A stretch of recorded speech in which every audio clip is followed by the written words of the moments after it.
하나님께서 저와 여러분에게 주시는 말씀은 누가복음 7장 36절 이하의 말씀을 통하여 누가의 특수자료를 보라 하신다는 말씀의 제목으로 하나님의 말씀이 선포될 때 하나님의 목적, 계획, 뜻이 잘 들려져서 그 말씀에 순종할 때 주시는 참 복을 마음껏 누리시는 저와 여러분 되기를 주의 이름으로 축원합니다. 본문의 말씀을 읽었던 향유 붓는 여인의 이 특수한 자료는 누가복음 안에만 나오는 기사를, 이 비슷한 이야기는 있죠. 다른 데도 향유 붓는 이야기가. 이 향유 붓는 이야기는 다른 인물을 이야기하는 것 같아요. 그리고 위에 내려가면은 이 사건을 설명하려고 함께 있었던 사람들에게 두 빚진 자를 비유해서 설명을 해주면서 이야기를 합니다.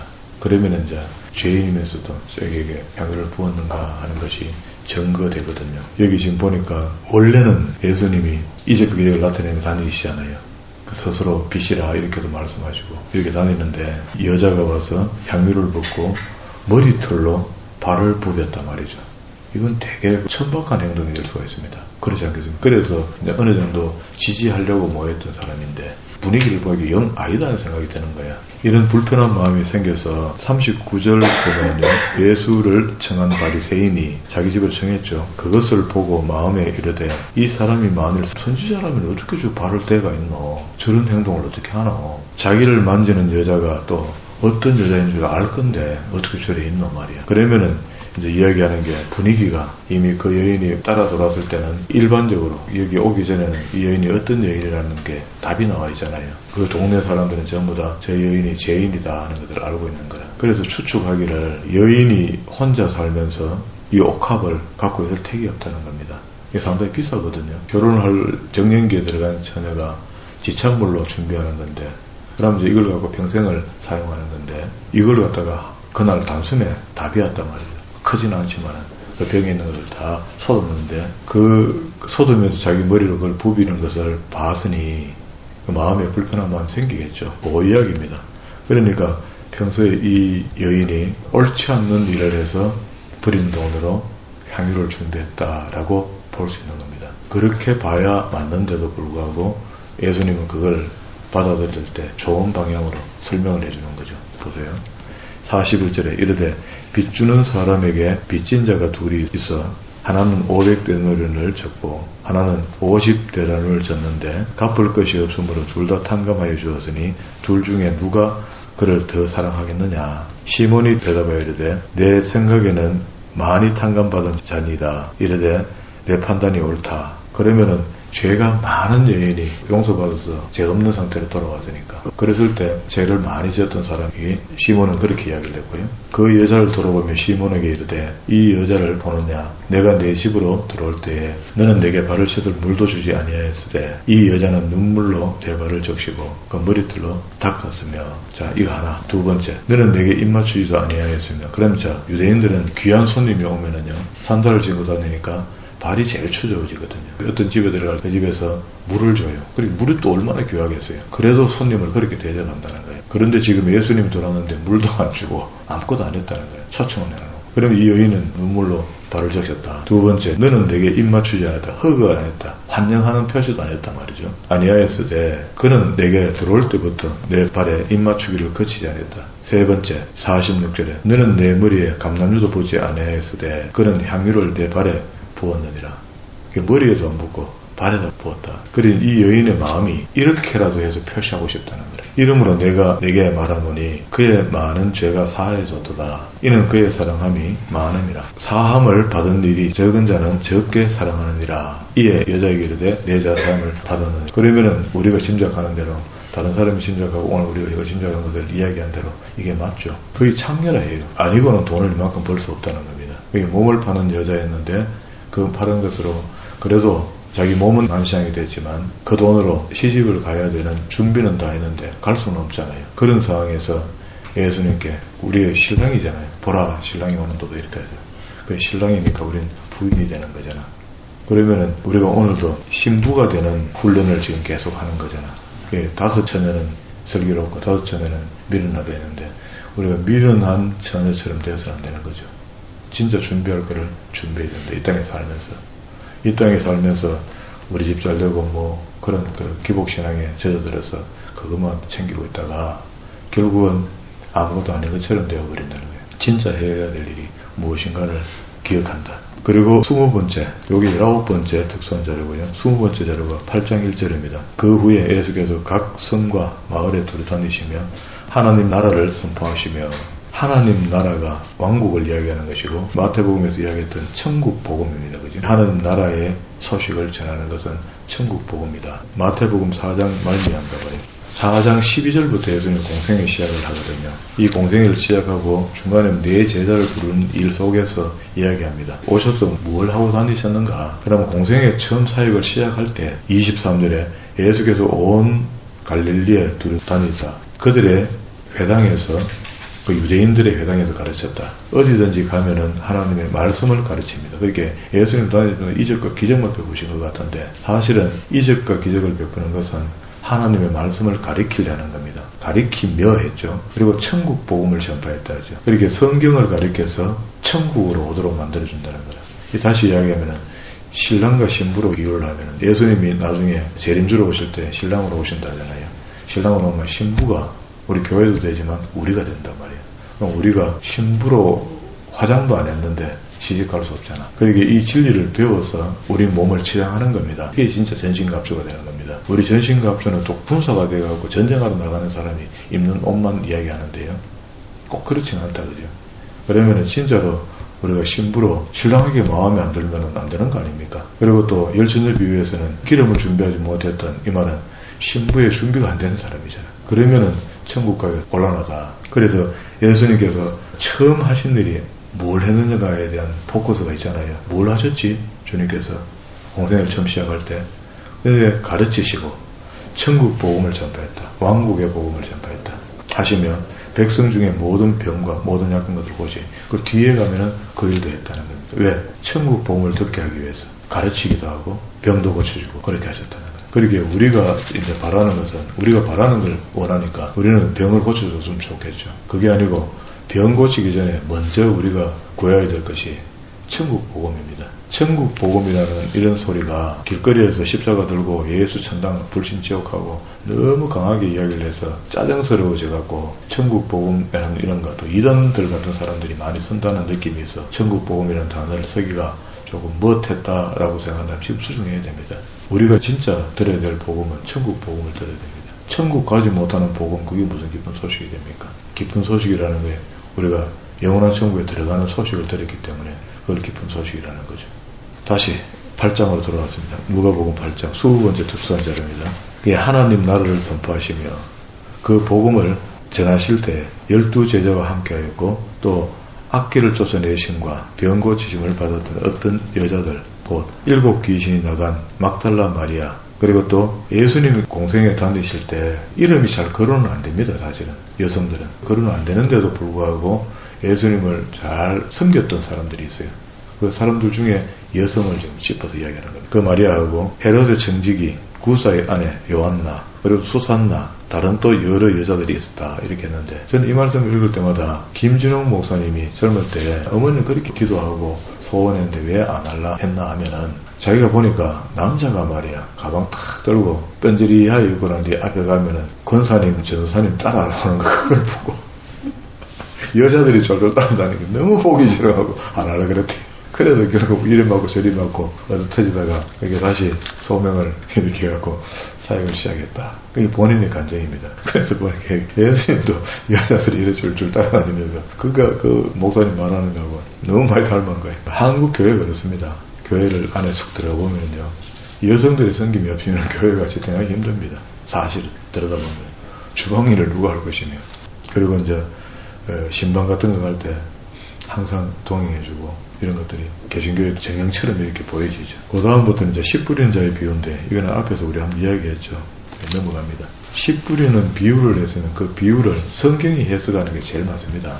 항상 요 밑에 보면은 그 비유를 해주는 이유와 설명을 해주거든요. 끝에 보면 15절에 보면은 마무리를 이렇게 했습니다. 좋은 땅에 있다는 것은 착하고 좋은 마음으로 말씀을 듣고 지켜 인내로 결실하는 자, 이렇게 했죠. 우리 예수 믿는다는 것은 이런 결실을 얻어야 된단 말입니다. 그렇게 이게 이야기를 하면은 이렇게 안 살아도 오직 예수 그리스도를 영접하면 구원받고 끝난 거로 이해할 수가 있다고. 근데 그렇게 이해하면 부족한 게 있습니다. 이게 부족하다고. 그러니까 여기 말씀의 씨가 우리 마음밭이잖아요. 말씀의 씨는 하나님의 진리잖아요. 진리가 우리 속에 들어가면은 이 천국 복음이 들어왔다면은 정상적인 신앙으로 돌아와야 되는데 우리는 왜곡된 신앙을 나타낸다. 결과가 이리 나오면 곤란하다. 그래서 좋은 땅에 떨어졌다는 거 이거 하고 싶은데 좋은 땅은 좋은 마음이죠. 말씀의 씨는 여전하죠. 그때나 지금이나. 변함이 없죠. 진리니까. 그 진리가 떨어졌는데 좋은 땅에 있다는 것은 착하고 좋은 마음으로 말씀을 듣고 지키어 인내로 우리 해보면 말씀 지키고 말씀대로 하다 보면 시험 들잖아요. 그런데 인내로 결실한다. 그래서 이신칭의가 바르게 된 사람은 절대 여기서 이 인내가 흐트러지지 않습니다. 그 예수의 보혈이 내게 묻어있어 그래요. 이신칭의 받을 때 구원함을 입을 때 말이야. 그 사건이 내게 있었기 때문에 절대 우리가 물러설 수가 없는 겁니다. 안 되는 겁니다.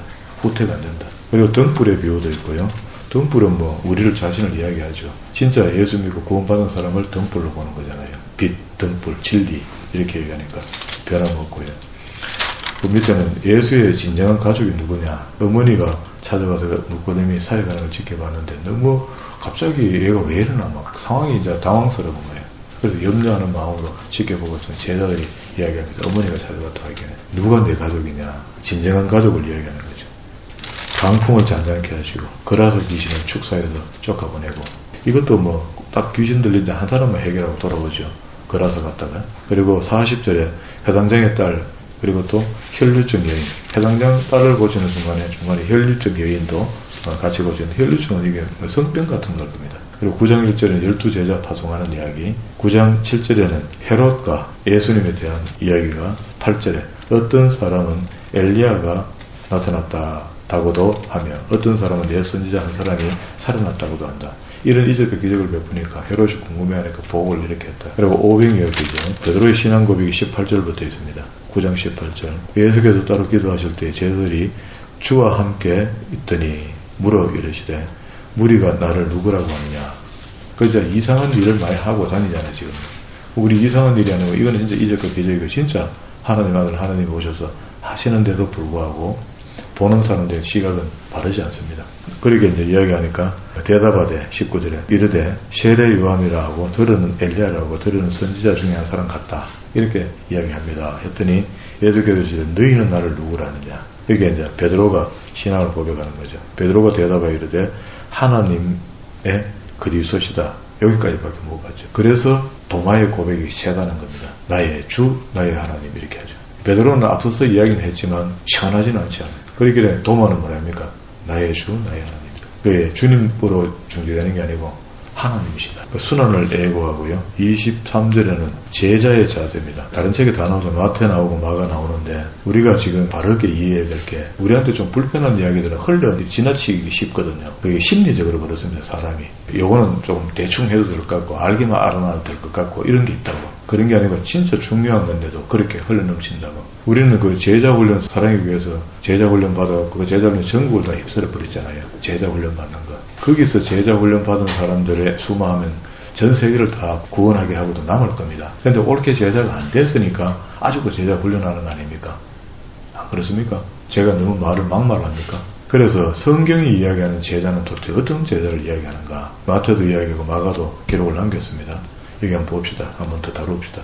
23절에 또 무리에게 이르시되 아무든지 나를 따라오려거든 자기를 부인하고 날마다 제 십자가를 쥐고 나를 따르는 것이라. 우리에게도 주어진 십자가가 있다는 겁니다. 그래서 내가 예수님 십자가에 못 박혀 돌아가시는 것처럼 내가 그렇게 그렇게 죽었어도 안 되고 그렇게 이상하잖아요. 그런데도 불구하고 그 정도의 고강도의 십자가를 우리가 절하는 거거든요. 그게 주님의 제자라는 거예요. 그런데 우리는 조금만 인내할 일이 생기면은 등을 돌리고 나한테는 왜 이러노? 맨날 나한테 어려운 일만 생기노? 이러는데 어려운 일이 가까이 온다는 것은 그 일을 통해서 우리에게 복 주시려고 그 어려운 일을 열어주셨단 말이에요. 전개했단 말이에요. 그런데 그걸 복 받을 자격이 안 되는 거죠. 불평해버리면. 그러한 이야기입니다. 누구든지 제 목숨을 구하고자 하면 잃을 것이요. 누구든지 나를 위하여 제 목숨을 잃으면 구하리라. 이러면 이제 예수님 말씀하시는 제자는 내 십자가를 지고 오라는 겁니다. 내가 십자가에 못 박혀 죽는 것처럼 너희도 나와 함께 죽자.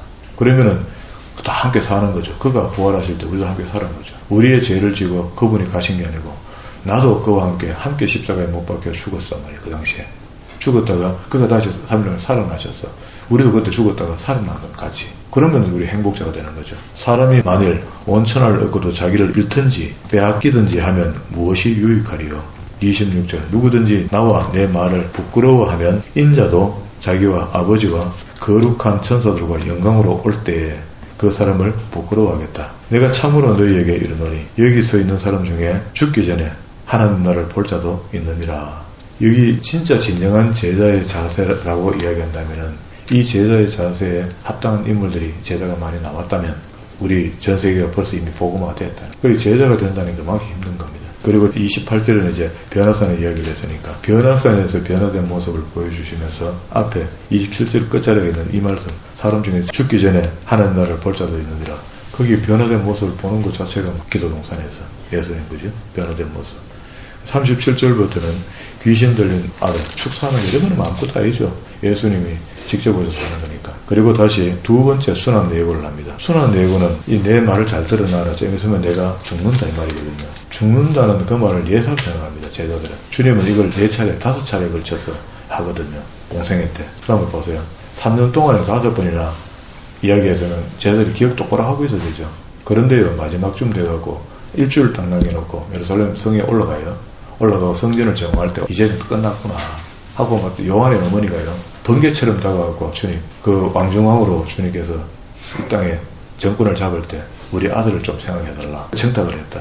그리고 큰 자에 대한 비유 48절에 어떤 사람이 큰 자인가 그들에게 이르시되 누구든지 내 이름으로 이런 어린 아이를 영접하면 곧 나를 영접하며 누구든지 나를 영접하면 곧 나를 보내신 이를 영접함이라. 너희 모든 사람 중에 가장 작은 그가 큰 자라 하는데 어린 아이만 이야기하는 거 아니죠.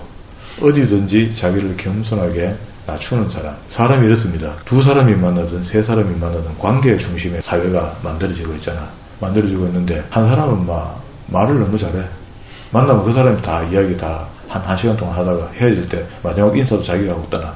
그러면은 그 사람 보고 어떻게 큰 자를 할 수 있습니까? 섬기는 자, 이해하는 자, 덮어주는 자, 수용하는 자. 이게 큰 자라거든요. 그게 입만 막 부순하게 이야기하고 딴 두 사람은 한마디도 못 했어. 한 사람은 이야기도 하다가 마지막 인사도 자기가 하고 떠나는데 남아있는 사람이 금방 버럭하더라.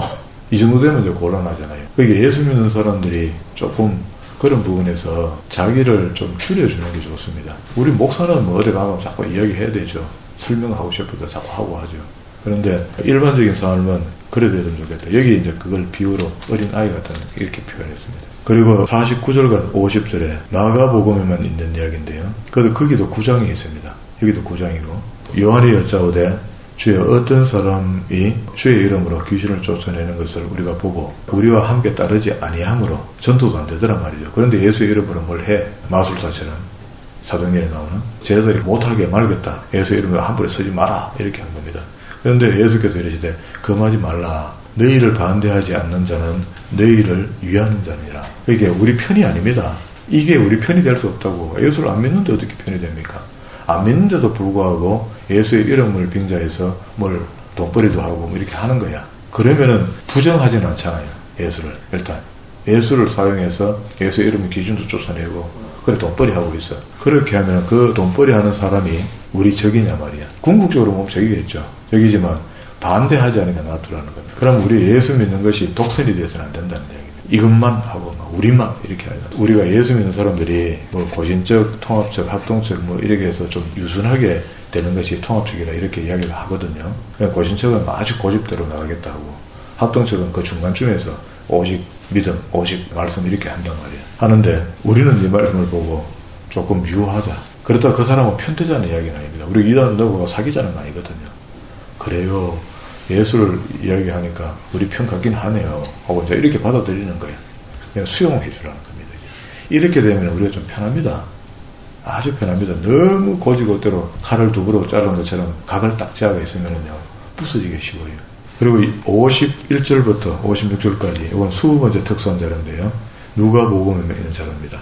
예수께서 성전하실 계약이 참에 예수님 공생에 3년을 하시는데 이제 마지막에 때가 다 왔다는 이야기잖아. 그러면은 마음이 굉장히 바쁘겠죠. 좀 발걸음이 바빠지겠죠. 그래서 예루살렘에 향하여 올라가기로 굳게 결심하고 사자들 앞에 보내심에 그들이 가서 예수를 위하여 준비하려고 사마리아인의 한 마을에 들어갔더니 그냥 방향을 예루살렘으로 틀고 이제 사마리아 지역을 지나가는 중에 이런 말입니다. 그죠? 예수께서 예루살렘을 향하여 가시기 때문에 그들이 받아들이지 아니하는지라 길을 막았다. 제자 야고보와 요한이 이를 보고 이르되 주여 우리가 불을 명하여 하늘로부터 내려 저들을 태워볼까요? 이 말씀을 읽으면서 자기도 불을 내릴 수 있나? 주인이 너무 시하면 자기도 센주합니다. 제가 말씀을 좀 많은 말씀하고 체크한다고 이 교회 출석하는 누군가가 자기도 말씀 다 아는 것처럼 이야기하면 곤란합니다. 이거는 케이스 바이 케이스입니다. 선포되고 그 말씀이 영향력이 나타나서 자기에게 지식이 되고 지혜가 되고 진리가 되는 거죠. 그러면 안 된다. 그렇게 불을 내려가 태아볼까요? 예수님 입장 곤란하다. 55절에 예수께서 돌아보시고 꾸짖으시고 아무 말도 안 하면 기가 막히게 말 못하는 거예요. 이것들 아직도 멀었다. 그런데 예수님 지금 마지막 그 행보로 가고 있거든. 예루살렘으로 가는 행보거든. 그러니까 굉장히 답답죠. 예수님 자신이 일을 못할까봐 아니고 따라다니는 제자의 믿음이 성장 안 하는 거예요. 그리고 또 57절부터 62절까지 여기도 제자의 자세를 이야기합니다. 그리고 10장 1절에 70인의 제자를 파송하는 이야기입니다. 처음에는 12제자, 그 다음 70인의 제자, 500인의 제자. 500인의 제자가 마지막 감림산에서 성천했을 때 그들이 다 지켜봤죠. 그래서 그들의 입을 통해서 전거된 말씀들이 오늘도 우리가 듣고 있는 겁니다. 우리가 그런데 말씀을 배우고 알았으면 전하지 않으면 안 된다. 그런 말입니다. 그 후에 주께서 따로 70인을 세우사 친히 가시려는 각 동네와 각 지역으로 둘씩 앞서 보내시며 이르되 추수할 것은 많되 일꾼이 적으니 그러므로 추수하는 주인에게 청하여 추수할 일꾼들을 보내주소 할지어다. 내가 너희를 보냄이 어린 양을 이리 가운데 보낸 것 같도다. 우리가 하나님의 말씀을 전가로 가는데 물론 자기가 무리수를 떠서 일방적으로 이야기하다가 서름당하고 머리 캐는 거 이거 빼고 그러면 안 되고요. 지혜롭게 해야 되죠. 그래서 예수님께서 뱀같이 지혜로워라 했잖아요.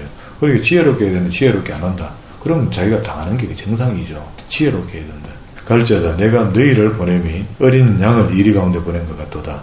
전대와 배낭이나 신발을 가지지 말며 뭘 준비할 것도 없다 이런 말이죠. 길에서 아무에게도 문안하지 말며 어느 집으로 들어가든지 먼저 말하되 이 집이 평안할지어다 하고 그 집에 들어가면 그 집에 평안을 빌라 하는 말입니다.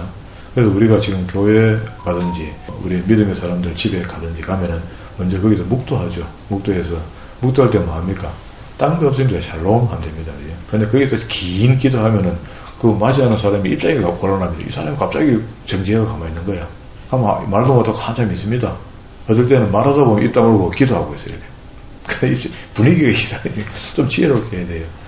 눈 잠시 감으면서 샬롬 이렇게 해도 된단 말이에요. 주의 평강이 이 집에 있기를 원한다는 그 염원이잖아. 그리고 이렇게 가르쳐 준 겁니다. 만일 평안을 받을 사람이 거기 있으면 너희의 평안이 그에게 머물 것이고 또 그렇지 아니하면 너희에게 백업에가 돌아온다는 거예요. 그럼 반대로 본다면 이제 그 다음에 어떤 수를 써서라도 기도를 많이 하는 게 좋겠죠. 평안을 빌어주고 평안을 빌어주고 또 평안을 빌어주고 이렇게 하면 그 평안이 백 해갖고 내한테 돌아온다는 거예요. 내가 스스로 내 머리도 나는 평안할지어다 이렇게 하기 이상하잖아. 그러면 내가 평안하고 싶단 말이죠. 그 평안 속에는 모든 게 포함되어 있잖아. 그 평안하고 싶을 때는 우리가 다른 사람을 위해서 기도해 주란 말이야. 그런데 주변에 기도해 줄 만큼 평안치 못한 사람에게 기도해 주면 그 사람이 평안을 받을 만한 복이 있겠습니까? 어지간하면 그 돌아올 겁니다. 다행히 그 사람에게 평안이 임하면 더 감사한 것이고.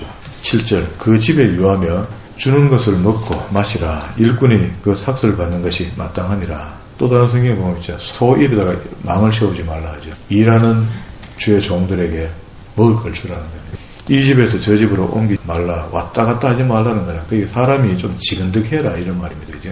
어느 동네에 들어가든지 너희를 영접하거든 너희 앞에 차려놓은 것을 먹고 거기 있는 병자들을 고치고 또 말하기를 하나님 나라가 너희에게 가까웠느니라. 이 말은 소자 하나를 어린아이를 섬기는 걸 비유해야 그랬죠. 이제 이 사람들이 갔을 때 주의 종들을 잘 섬기는 마음이 있다는 것은 천국이 가까워지고 맞잖아요.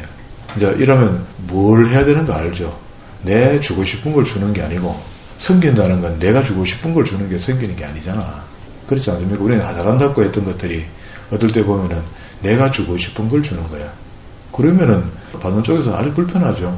예수님이 잘 가르쳐줬죠. 어느 동네에 들어가지 너희를 영접하지 아니하거든 그 거리로 나와서 말하되 너희 동네에서 우리의 발에 묻은 먼지도 너희에게 털어버리노라. 탁탁 털고 나온다는 거야. 그러나 하나님의 나라가 가까운 줄을 똑바로 알고 있으면 좋겠다. 이게 이제 이거 전하고 싶은 거죠. 내가 너희에게 말하노니 그날에 소돔이 이 동네보다 견디겠죠. 그렇게 어느 동네 갔는데 그 동네가 전체적으로 복음을 안 받아들이고 문을 닫아버렸다. 마음의 문을. 그러면은 안 되는 곳이라니까 일단 떠나라는 겁니다. 떠날 때 먼지를 탁탁 턴다는 말은 마지막 말을 이렇게 하는 겁니다. 하나님 나라가 가까워진다. 너가 실수했다. 기회는 지나간다. 뭐 이런 표현이죠. 그리고 70인들이 이제 중간에 삽입구가 있고요. 넘어옵니다. 12절 끝에서 17절로 간다 하고요. 70인들이 이제 가서 파송했으니까 가서 복음을 전했죠. 전하고 난 뒤에 예수님께 다시 돌아가서 보고하는데요. 70인이 기뻐하며 돌아가서 이르되 주여 주의 이름이면 귀신들도 우리에게 항복하더이다. 예수께서 이르시되 사단이 하늘로부터 번개같이 떨어지는 것을 내가 보았노라. 그게 주님 눈에는 보이죠. 우리 눈에는 그게 안 보이거든요. 그래서 우리가 은사가 있는 사람들이 그 은사를 행하면은요, 그런 현상이 벌어진다는 거예요. 이렇게 귀신을 쫓아내는 일은 한 육체 속에 구원받아야 될 사람이 마귀의 점령을 당해서 어려워지고 있으니까 그걸 은사로 축사해서 귀신을 쫓아보내면은 하늘에서 사단의 빛이 떨어지는 것처럼 그걸 주님이 보셨다는 거라. 내가 너희에게 램과 정갈을 밟으며 원수의 모든 능력을 제어할 권능을 주었으니 너희를 해칠 자가 결코 없느니라. 여러분 속에도 뱀과 정갈을 밟으며 원수의 모든 능력을 제어할 수 있는 능력을 받았다고 생각합니까? 안 받았다고 생각합니까? 이건 제자들만 줬다고 생각합니까?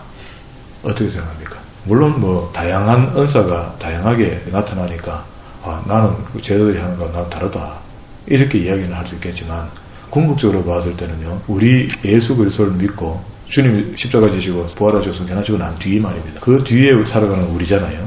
우리는 보혜사 성령이 우리에게 임하셨기 때문에 하나님이 하실 수 있는 모든 권세가 우리에게 다 있습니다. 있는데 혼잡하게 그 은사를 쓰기 시작하면은 서로 방해가 되어버려요. 그렇게 되는 것을 이야기해서 그러면 우리한테 나타나는 은사가 어떤 사람에게는 이런 은사가, 어떤 사람에게는 저런 은사가 나타나는데 이게 교회에서 사용될 때에 아름다운 하모니가 된다는 겁니다. 그 사랑의 공동체라는 게 그런 걸 이야기하는 거예요. 근데 목사님 축사하니까 나도 축사해야지 하고 막 귀신 쫓아보니 옆부터가 또 귀신에 나가다가 또 나가라 갈게네. 귀신이 저편에 갔다 저편에 갔다 이러다 이상하게 되는 겁니다. 그럴 택도 없지만 하여튼 복잡게 되는 거예요. 그러니까 은사를 받은 게 중요한 것이 아니고 은사를 얼마나 주의 이름으로 겸손하게 쓰느냐, 그거 중요할 거 아닙니까?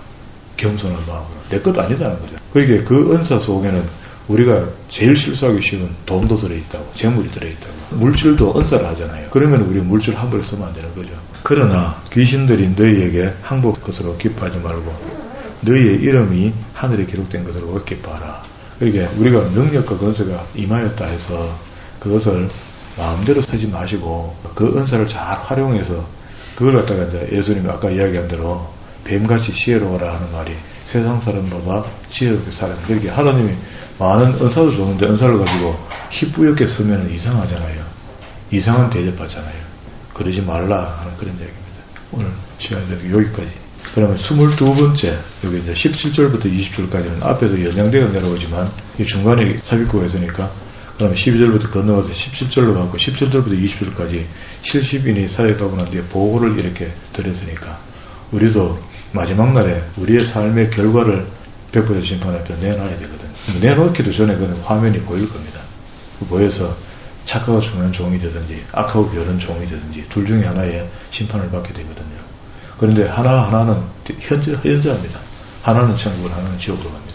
그러니까 우리가 착하고 죽는 종아, 말이 쉬워서 착하고 죽는 종아지만 반대로 악하고 게으른 종아 하는 것은 지옥불이 준비되고 있다. 이걸 갖다 겁을 주려고 이렇게 이야기하는 것이 아니고 우리가 사실은 성경을 붙들고 우리 예수님을 배우고 하나님을 배우고 성령님을 알려고 하는 것은 결국 천국과 지옥 문제를 알려하는 거잖아요. 이거는 섭직해야 됩니다. 그래서 우리가 살아가고 있는 삶이 하나님 앞에서 착하고 죽는 종하고 칭찬받기에 부족함이 없도록 살았어. 마지막에 후회 없는 저와 여러분 되기를 주의 이름으로